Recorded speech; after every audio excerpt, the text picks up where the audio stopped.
And welcome to the Please Subscribe show. I'm the husband, Cole Spivey. I'm the wife, Linda Spivey. And today we're headed off eventually to drop food at your doorstep. We invite you to come along. Will you? All right, 174,440 miles.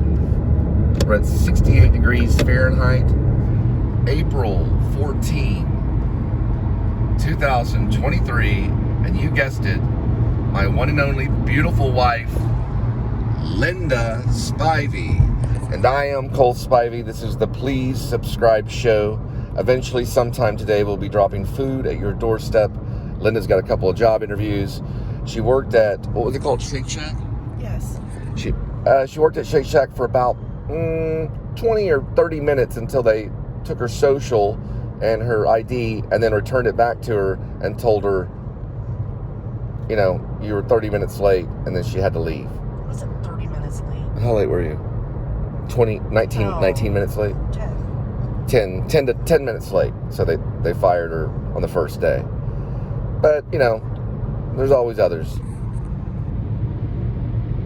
Always wondered exactly what Bertrand Russell meant about the balance of logic and temptation. Saying reason is the balance between logic and temptation. There's something exactly he said. If you know the exact quote, leave a comment. Bertrand Russell was a philosopher.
Did you get it?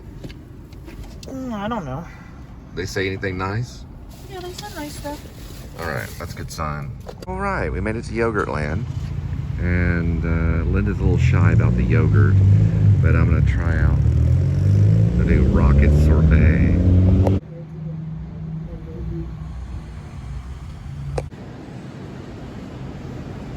It's like donuts. Interesting. I have no idea how to operate it though. Just kind of go like this. Oh, just put it in your mouth, like have it like that. You just go like that. I don't know. I guess that's how you do it.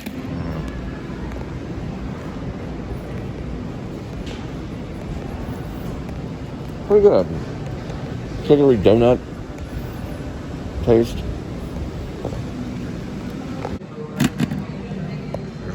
trip.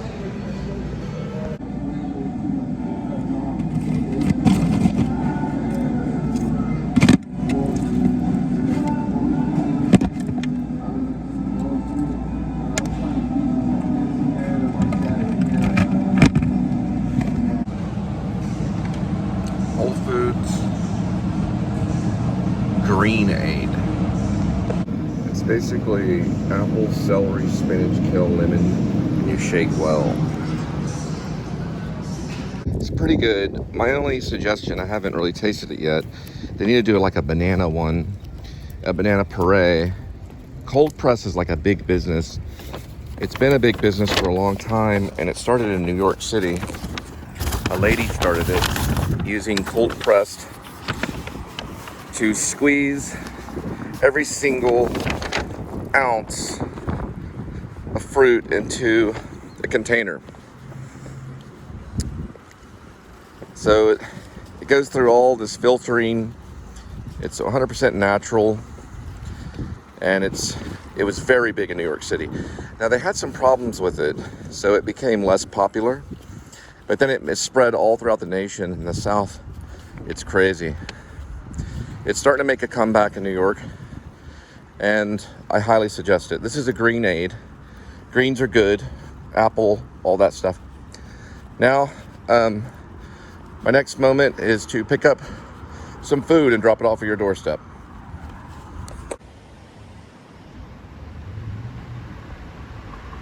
For some reason, a book will just come into my mind. Thinking of James Patterson. Unfazed. Me or not?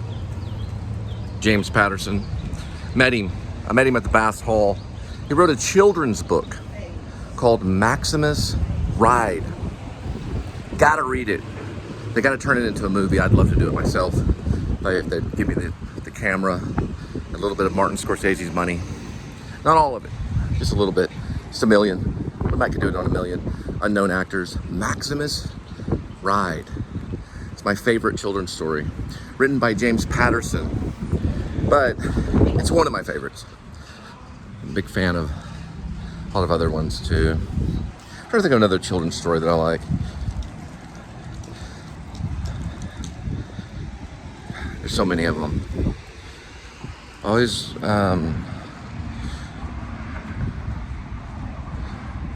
one? Yeah, okay. I really like Maximus Ride. We'll just stay with that one for right now. Really good. It's a novel. It's great. I read it when I was a substitute teacher, picking up Pei Wei.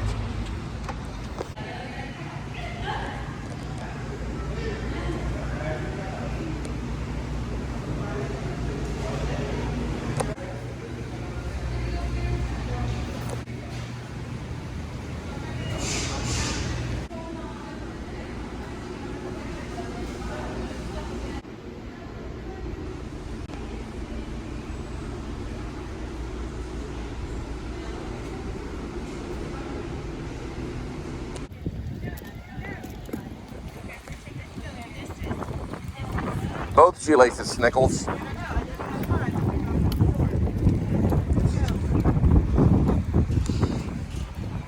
Walking between cars with a head full of stars.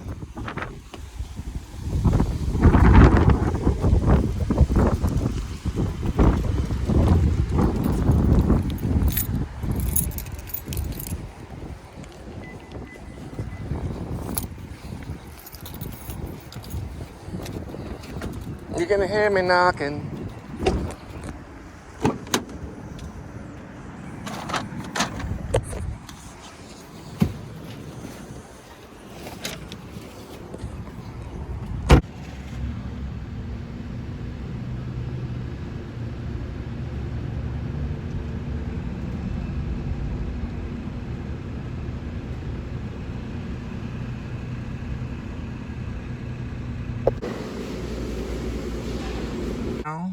There's Linda. There's me, Cole. Now I make a statement from Post Malone, who is given to me in a message from one of Post Malone's songs. If you listen to Post Malone and his singing and his songs. According to Post Malone, God above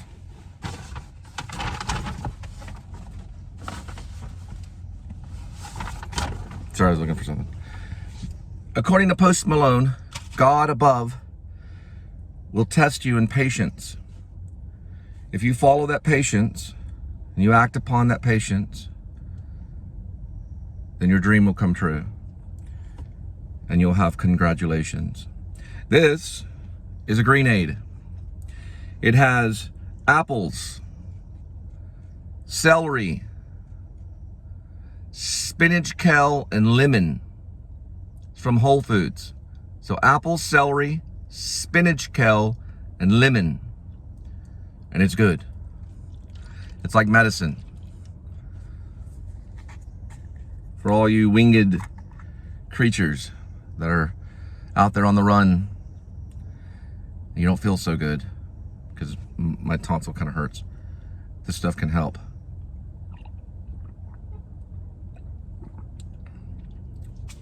Not bad. You can really tell, you can really taste the celery. All right, you're right, Linda. You're right. Linda's getting antsy. Linda's gonna learn patience, and she'll make it too when she learns it. Gotta learn patience. Okay, bye. All right, so I'm about to drop off some Pei Wei for runner delivery. What I usually do, for example, this one ends in a 7. It also has a 3 in it.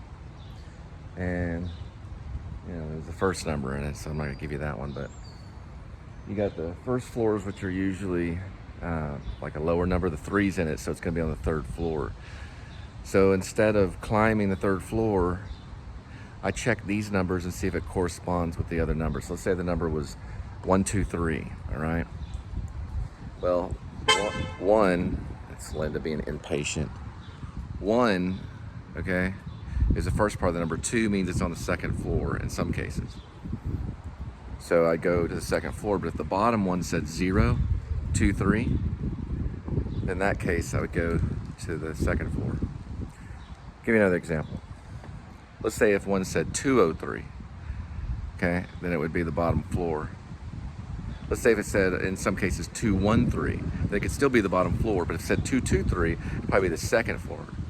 And if it said 233, then it'd be the 3rd floor. So if I find the 203 or the 213, for example, it'd be the 1st floor. And the 223 would be up there. If it's not, if the 203 or the 213 is not here, then I would try the next column. It would be over there, because it's connected.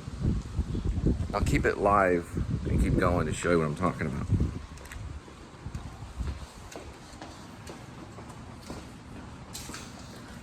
Okay. So this one says 615. If the address was 635, then I'd be in the right area and I could go to the 3rd floor. Right here. Going upwards. That's a 615, which is on this floor. 625 would be on the 2nd floor, and 635 would be on the 3rd floor. You get it? That's not their number, but I'm trying to give you an example of how to do it. And if it wasn't, then you'd go to the 2nd column and check on the bottom floor, and then go to the top. That way you only have to go up once. You get the idea of what I'm saying. So, if it's 617, I could find the 637 on the bottom floor. Follow me?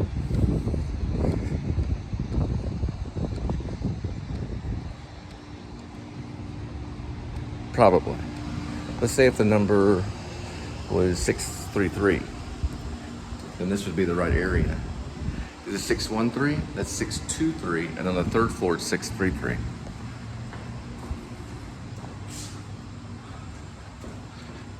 Doesn't look like it's either one on this one. I always do that before I climb the stairs. I'm not climbing stairs all day. When I first started, I would do 2 sets of stairs a day. That's a Waze kicking in. It thinks I'm still on the road. We're gonna look again, the bottom floor. Let's see.